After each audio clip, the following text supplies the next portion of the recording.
वो आदमी कोई और नहीं अरहान था, जो बहुत गहराई से वामी को देखे जा रहा था। पूरे कमरे में सिर्फ चांद की रोशनी छाई हुई थी।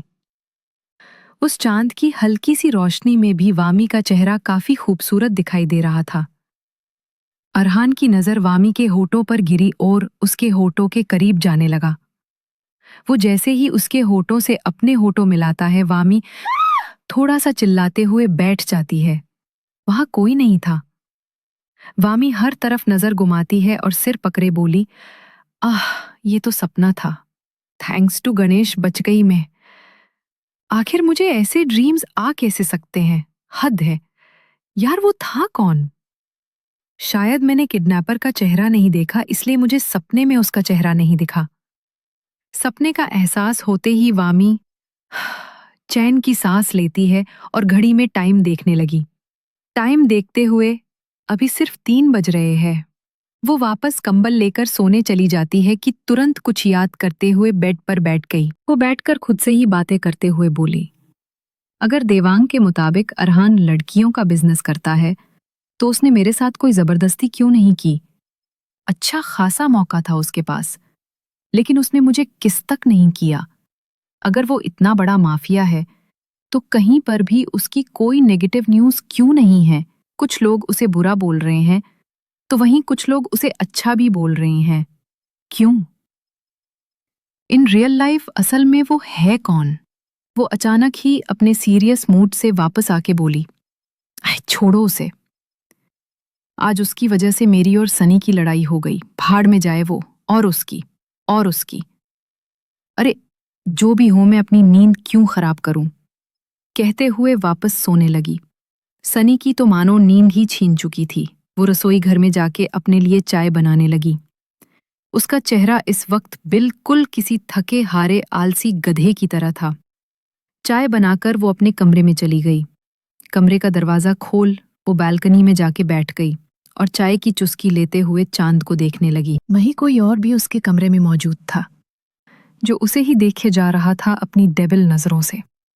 सनी के सेंस को पता चलता है कि कोई उसे काफी देर से घूर रहा है, तो वो अपने कमरे में देखने लगती है। दरवाजे के पीछे उसे सिर्फ साया दिखता है, जो किसी आदमी का था। काफी सख्त और स्ट्रेट, अपनी दोनों पॉकेट में हाथ डाले खड़ा था। सनी 1 सेकंड कुछ सोचती है और खड़ी होकर वहां दरवाजे की तरफ देखने चली जाती है। वो अपने कदम धीमे धीमे बढ़ा रहा थी। जब दरवाजा के पास पहुंचती है, तो उसे वहां कोई नहीं दिखता।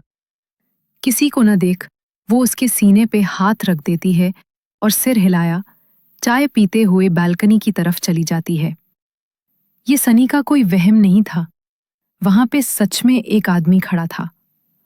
और आप ये सोच रहे होंगे कि वो कौन था, तो वो तो आपको मेरे साथ आखिर तक बने रहने से ही पता चलेगा। दूसरे दिन सनी अपने और यामी के लिए नाश्ता बना रही थी। वहीं यामी फ्रेश होकर रेडी होकर सनी के सामने आई। यामी भी फ्रेश होकर आई और सीधे डाइनिंग टेबल पर बैठ गए। यामी अपनी पानी की बोतल लिए जाने लगी थी कि यामी ने कहा, अरे सुन, तुम्हें क्या नाश्ता नहीं करना? यामी ने कहा, उसने बनाया है तो मुझे नहीं करना। सनी ये सुन बोली, खाना भी मत, तुम्हारे लिए बनया भी नहीं है मने। यामी उसकी तरफ गुस्सेल नजर से देखने लगी और मिडिल उंगली दिखाने लगी। ये देख। सनी भी उसे मिडिल उंगली दिखाते हुए टंग बाहर निकालकर उसका मजाक उड़ाने लगी। यामी जब तक दरवाजे के बाहर नहीं जाती, तब तक वो सनी को उल्टे कदम रखते हुए अपने दोनों हाथों से मिडिल उंगलियां ही दिखा रही थी। वहीं सनी भी जब तक यामी उसकी नजर से गायब नहीं होती, तब तक वो भी उसे मिडिल उंगली दिखा रही थी। यामी दोनों के देख सर हिला देती है और पूछा, क्या हुआ? तुम दोनों वापस शुरू हो गए? सनी ने पूरा मैटर बताने जा रही थी कि अचानक, ओ शीट। सनी अचानक नाश्ता करते हुए खड़ी हुई और बाहर की तरफ भागने लगी। ये देख यामी हैरानी से उसे देखती रही और वो भी उसके पीछे चल दी। सनी जूता पहने बाहर निकली कि यामी ने पूछा, अरे क्या हो गया इतनी जल्दी में? कहाँ जा रही हूँ? सनी दरवाजा खोल भागते हुए बोली, वो डायन मेरी बाइक की हवा निकाल रही होगी। यामी ये सुन रुक गई और अपने हाथ कमर पे रख दिए। वही वामी वही कर रही थी जो सनी ने कहा था। वो सच में सनी की बाइक की हवा निकाल रही थी। ये देख सनी चिल्लाते हुए बोली, रुक, तू चुड़ैल कहीं की, रुक! कहते हुए वो उसकी तरफ भागने लगी और वामी अपनी बाइक लिए फटाफट से जाने लगी। सनी भागते हुए बोली, साली चुड़ैल, डायन, आज का पूरा दिन ही तुम्हारा खराब जाएगा। जा, ये मेरा श्राप है तुझे, साली भेष, तू तो भेष से भी कई गई गुजरी है, साली निक्कमी कहीं की।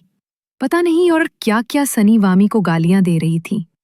वहीं यामी उसके पास आई, हर जगह नजर घुमाने लगी तो सभी उन दोनों को ही देखे जा रहे थे और सभी उनका मजाक उड़ाकर हंस भी रहे थे। यामी ने सबकी तरफ चिल्लाते हुए कहा, कैसा लगा आज का शो? अगर पसंद आया हो तो पैसे देते जाना, ठीक है? ये सुन सभी अंदर जाने लगे। वही यामी ना में सिर हिलाए बोली, आज आते हैं सवेरे सवेरे तमाशा देखने, और ये दोनों भी काफी अच्छा तमाशा कर लेती है। इन दोनों को यहाँ नहीं बल्कि सर्कस में होना चाहिए था। हर वक्त बस चूहे बिल्ली की तरह लड़ते झगड़ते रहते हैं। प्लीज यार, ग्रो अप गर्ल्स, बड़े हो जाओ। अरे हाँ, अगर बात करें मैच्योरिटी की तो सानिया और वामिका में दूर दूर तक नहीं है। तीनों में सबसे मैच्योर जो कोई है तो वो ये है यामिनी। उसके मुताबिक तो वो दोनों अभी भी बच्चियां है जिसे वो संभाल रही है कभी कभार, तो उसके लिए भी मुश्किल हो जाता है दोनों को सबलाना। आने दे, रात को बताती हूँ मैं उसे, कमीनी साली। लेकिन उसमें इतना गुस्सा करने वाली कौन सी बात थी, बताएगी? सनी पानी पीते हुए बोली, उसने शेखावत लॉ फर्म ज्वाइन किया है, पता है वो कितनी खतरनाक है? यामी हाथ फोल्ड किए बोली, किसने कहा कि वो खतरनाक है? तुम अफवाहों से दूर रहो, तुम जानती भी नहीं कि वो कितनी महफूज जगह है। सनी उसकी बात सुन बोली, तुम मुझे बोल रही है कि अफवाहों से दूर रहूं? तू खुद पहले दूर रहना सीख ले, तुम अभी तक जानती नहीं उन माफियाज को। यामी मन ही मन, मैंने जो देखा है वही मैं बोल रही हूं, और ये कोई अफवाह नहीं है। यामी ने कहा, अच्छा, कल रात तुम कहाँ थी? बहुत देर से आए थे क्या? सनी को कल रात की बात सुन सब कुछ फिर से याद आने लगा और बोली, हाँ, वो कुछ ज्यादा काम था। लेकिन तू अभी तक यहाँ क्यों है? तुम्हें क्या आज हॉस्पिटल नहीं जाना? यामी ने कहा, अरे नहीं, आज मैंने छुट्टी ली है, तो हम आज रात कहीं शॉपिंग करने या घूमने चले या कुछ फन करने चले। बहुत दिन हो गए साथ में वक्त बिताए। सनी रूम की तरफ जाते हुए बोली, देखते हैं। सनी रेडी होकर आई और यामी से कहा, क्या मैं तुम्हारी कार लेकर जा सकती हूँ? मुझे आज लेट हो जाएगा। यामी उसे कार की चाबी दे देती है। चाबी मिलते ही सनी स्माइल के साथ जूते पहनने लगी और बोली, आज का क्या प्लेन है तुम्हारा? हम दोनों तो बिजी हैं, तू क्या करने वाली है? यामी गहरी सांस लिए बोली, कुछ नहीं, कहीं टहलने ही चली जाती हूँ, और तो मैं क्या कर सकती हूँ।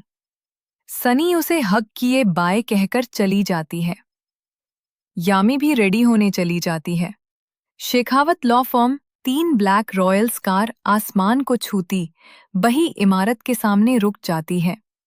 गेट के बाहर बहुत से स्टाफ और कुछ गार्ड्स खड़े थे। कार आते ही सभी का सिर रिस्पेक्ट देते हुए झुका हुआ था। बीच वाली कार से the great dark devil Arhan Shekhawat, जिसने 3 पीस ब्लैक शूट पहना हुआ था, बालों को सलीके से सेट किए हुए थे। यश अरहान के लिए दरवाजा खोल देता है। अरहान अपने सनग्लास लगाए बाहर निकला। उसने शूट का बटन खोले, वो आगे चलने लगा। अरहान के चेहरे पे कोई भाव नहीं थे। अपने एटीट्यूड और एरोगेंट स्टाइल में ही वो अंदर जा रहा था। उसके पीछे यश चल रहा था। उसके गेट के अंदर जाते ही सब चैन की सांस लेते हैं और सिर ऊपर उठाए अपने अपने काम पर लग जाते हैं। आज ऑफिस का माहौल काफी अलग था, क्योंकि काफी दिनों बाद अरहान विजिट करने आया था। उसने चलते हुए यश से कहा, 5 मिनट के अंदर मीटिंग अरेंज करो। यश हाँ में सर हिला देता है। वो उसकी मैनेजर को मैसेज टाइप कर देता है। वामी अपनी बाइक पार्क कर हेलमेट उतार कर रख देती है और अपने आप को ठीक करते हुए बोली, चलो भाई, आज इस लो फॉर्म में हमारा पहला दिन है, देखते हैं कैसा होगा। उस चुड़ैल ने तो बेस्ट विश की जगह श्राप तो दे ही दिया है, देखते हैं कैसा दिन जाता है। और सबसे अच्छी बात तो ये है, वामी का फोन वाइब्रेट मोड पर था, इसलिए उसे मैसेज दिखा नहीं। वो बिल्डिंग के अंदर एंटर हुई। अंदर जाके पूरी ऑफिस को देख उसकी आंखें फटी की फटी रह गई। जैसा बाहर से दिख रहा था उससे भी कई ज्यादा अंदर से बहुत सुंदर और दिल को सुकून पहुंचाने वाला था। ऑफिस का पूरा थीम वाइट था। अंदर जाते ही उसे बहुत पॉजिटिव वाइब आ रही थी। उसने अपना फोन चेक किया तो देखा कि मीटिंग रखी है। मीटिंग का मैसेज देख उसकी आंख बड़ी हो गई और वो तुरंत लिफ्ट की तरफ भागी। बहुत जल्दी में बटन प्रेस करने लगे। कुछ ही मिनट में लिफ्ट रुक गई और जल्दी से मीटिंग रूम की तरफ बढ़ी। उसे पता नहीं था कि मीटिंग रूम कहाँ है। वो सीधा रिसेप्शनिस्ट के पास पहुंची जहां एक लड़की खड़ी हुई थी। उसे देख वामी जल्दी में बोली, where is the meeting room? Receptionist ने कहा, ma'am your ID please. Vami तुरंत उसे एक लेटर दिखा देती है, जिसे देख रिसेप्शनिस्ट बोली, ma'am there is a meeting room. Receptionist मन ही मन, अब तो ये बेचारी गई।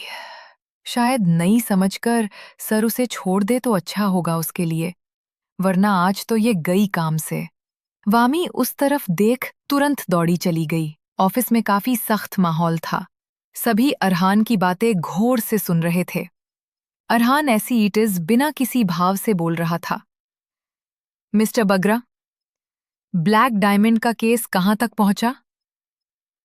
मिस्टर बद्रा अरहान की डरावनी आंख देख अपनी लाड गले से नीचे उतारते हुए, सर बस अब हम उसके काफी नजदीक पहुंच चुके हैं। अरहान ने कहा, 2 दिन है आपके पास, अगर ना हो तो आप यहां से जा सकते हैं।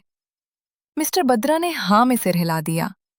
दूसरी तरफ देख कहा, और आप पता लगवाओ ऑफिसर रुद्र के पास वो वीडियो कहाँ से आया। अगर उस वीडियो में सच्चाई है तो तुरंत उस आदमी को ढूंढकर मेरे सामने लाओ। वो आगे कुछ बोलने ही वाला था कि वामी ने दरवाजा नोक करते हुए अंदर आई। सभी का ध्यान वहां चला गया। अरहान उसे खाली नजर से देख रहा था। अंदर आने के बाद वामी बोली, मैं आई कॉमन सर। अरहान उसके पैरों की तरफ देख बोला, आप ऑलरेडी अंदर आ चुकी हैं। वामी अपने एक कदम बढ़ाती है कि अरहान बिना किसी भाव के बोला, लिव नाउ। अरहान खड़े होकर अपनी मीटिंग की बात जारी रखते हुए कुछ बोलने जा रहा था कि वामी ना समझी में बोली, बट सर। वामी के इतना बोलते ही अरहान गुस्से में टेबल पर फाइल धड़ाम से पछाड़ते हुए एरोगेंट वॉइस में बोला, I said get out right now. Arhan के गुस्से में फाइल पटकने से वहां मौजूद सभी डर के मारे शॉक्ड हुए। यश उसकी तरफ देखना में सिर हिला देता है। बाकी सभी ने सिर नीचे झुका दिया। अगर कोई और लंकी होती तो अरहान के इस रवैये से बेचारी का रो रो कर बुरा हाल हो गया होता। लेकिन ये तो हमारी वमीका थी, जो सिर्फ अपनी गुस्से भरी नजर से अरहान को देख फिर वो धीरे धीरे सब पर नजर डाल रही थी। वमी गहरी सांस लेकर दरवाजा पकड़ जोरों से पटकते हुए बाहर चली गई। वमी का एटीट्यूड देख सभी हैरान थे।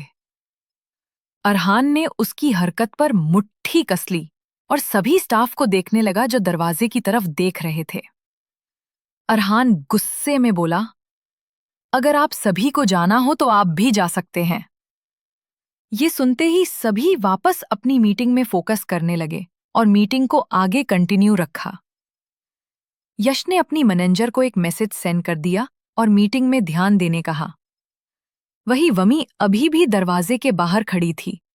अरहान के जोरों से चिल्लाने पर वो डरी तो नहीं, लेकिन उसे बहुत बुरा लगा था, इसलिए उसकी एक आंख से आंसू बहने लगे। वो आंसू नीचे गिरते उसके पहले पोंछ देती है और खुद को मोटिव कर बोली, I am a strong girl. मैं इतने आसानी से अब कभी नहीं रोऊंगी। I promise me. New truth. Sania अपना बैग रख अपना काम करने लगी थी। वो लैपटॉप पर अपडेट देखती है। उसकी आंखें वहां लिखी अपडेट्स को देख बड़ी होने लगी। वो स्क्रीन में देखते हुए मन ही बड़बड़ाई। त्रिपैथी फैमिली के एकलौते वारिस मिस्टर देवंग त्रिपाठी, जो अब त्रिपैथी इंडस्ट्रीज के सीईओ हैं। उनके पुराने दुश्मन शेखावत फैमिली ये एकलौते हैं जिस पर उन्हें शक हो रहा है, और वो बहुत जल्द उनके ऊपर केस करने वाले हैं। देवंग त्रिपाठी कल वामी भी यही नाम बोली थी, तो कहीं इसका मतलब ये तो नहीं कि वो इडियट उसे मिली थी? हाँ, मिली होगी, वरना वो कैसे किसी को जान सकती है। पता नहीं खुद को किस बड़ी मुसीबत में डालने वाली है ये लड़की। बेवकूफ। सानिया अपने ही ख्यालों में थी कि एक मैसेज आया। वो मैसेज देख वो खड़ी हो गई। वो तुरंत खड़ी हुई और बोली, चंपू, जल्दी यहाँ आओ। चंपू सानिया की तेज आवाज सुनकर घबरा गया और वो तुरंत भागते हुए सानिया के पास गया और चश्मे को नाक पर ठीक करते हुए कहा, हाँ हाँ, बोलो। सानिया ने कहा, सुनो, तुम यहाँ रहना, मुझे कुछ जरूरी काम है और यहाँ की हर खबर मुझे मैसेज करते रहना, ठीक है? कहते हुए वो वहां से कार की लेकर जाने लगी कि रास्ते में ही उसके बॉस टकराए और बोला, सानिया? वो आगे कुछ बोलते उसके पहले सानिया ने जल्दी जल्दी में कहा, बॉस, कुछ मसालेदार और चटपटी न्यूज़ मिली है, तो बस वहीं जा रही हूँ, ठीक है? बाय। कहते हुए वो भागते हुए जाने लगी। बॉस उसको जाते देख रहे थे कि उनके पास उनके मैनेजर हाथ फोल्ड किए खड़े रहे और सानिया जहां से निकली वहां देख बोले, ये लड़की आपको शायद बॉस कम दोस्त ज्यादा मानती है और ऑफिस को ऑफिस कम और घर ज्यादा मानती है। बॉस उसकी तरफ एक बार देख अपने कैबिन में चले जाते हैं। शेखावत लो फॉर्म में शिवी आई और उसने मीटिंग रूम में बाहर एक लड़की को खड़ा हुआ पाया। वो उसके पास गई और बोली, क्या आप ही वामिका मल्होत्रा हैं? वामिका ने हाँ में सिर हिलाया और कहा, हाँ। शिवी ये की असिस्टेंट थी। वो दिखने में बहुत ही ज्यादा सुंदर और चालाक थी। दिल को साफ भी थी। उसने मन ही मन कहा, ये लड़की तो क्या भला की खूबसूरत है। शिवी अपने सेंस में आई और कहा, मैं शिवी हूं, यश सर की असिस्टेंट, जो हमारे बॉस यानी कि अरहान सर के मैनेजर हैं, उनके। चलिए, आपको पूरा ऑफिस दिखा देती हूं और सब कुछ समझा देती हूं। अगर आपके सवाल हों तो आप मुझे पूछ भी सकती हैं। वामिका ने सिर हाँ में सिर हिलाया और देखती रही जैसे उसे कोई फर्क न पड़ा हो। वामिका ने गहरी सांस ली और शिवी के साथ ऑफिस की सैर करने लगी। शिवी हर डिपार्टमेंट, हर रूल को बड़ी बारीकी से समझा रही थी। वामिका उतनी ही गंभीरता से सब नोट करती जा रही थी। उसकी आंखें तेज और शार्प, जैसे हर डिटेल को कैमरे की तरह कैप्चर कर रही हों। इधर मीटिंग खत्म होते ही अरहान अपने लंबे कद, स्टील जैसी पर्सनालिटी और तीखे नजरों के साथ बाहर निकला।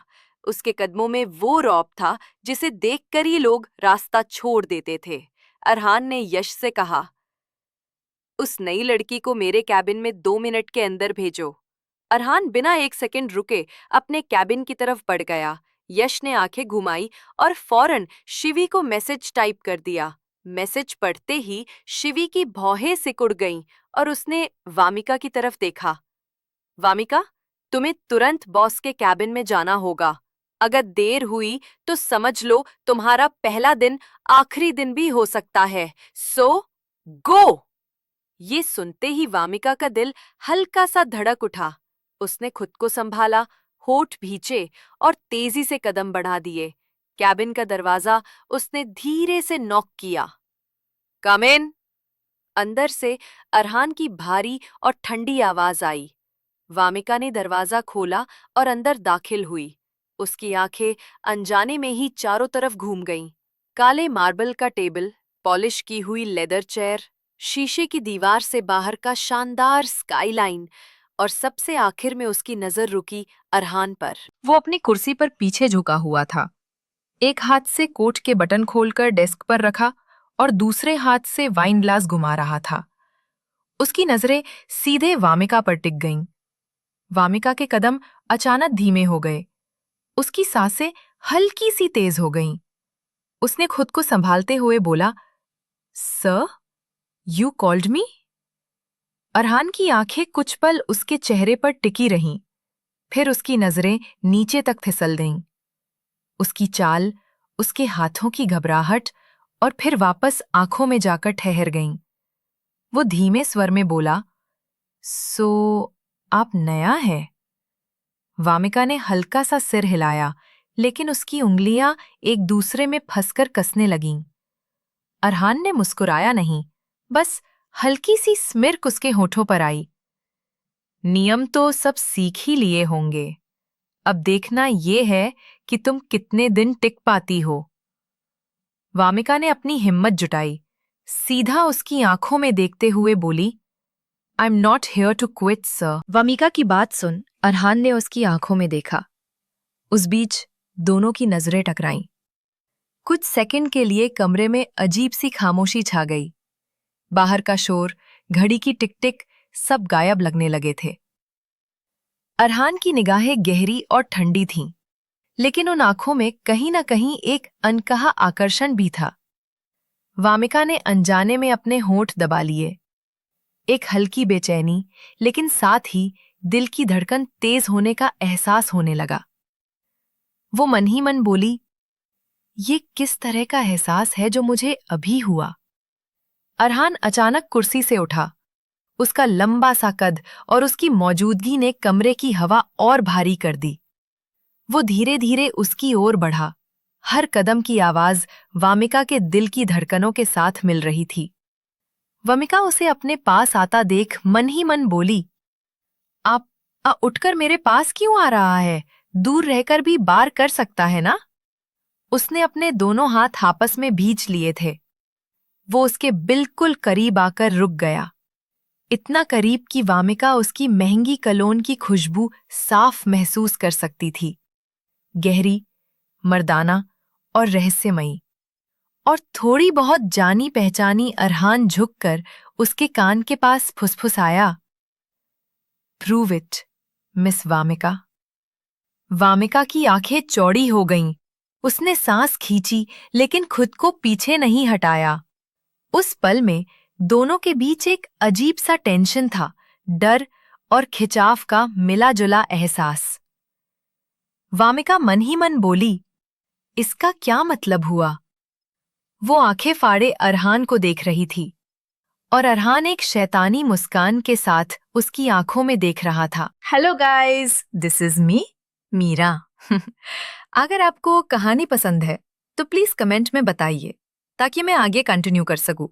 अगर आपको कहानी पसंद है तो लाइक, सब्सक्राइब जरूर कर दीजिएगा। Thank you.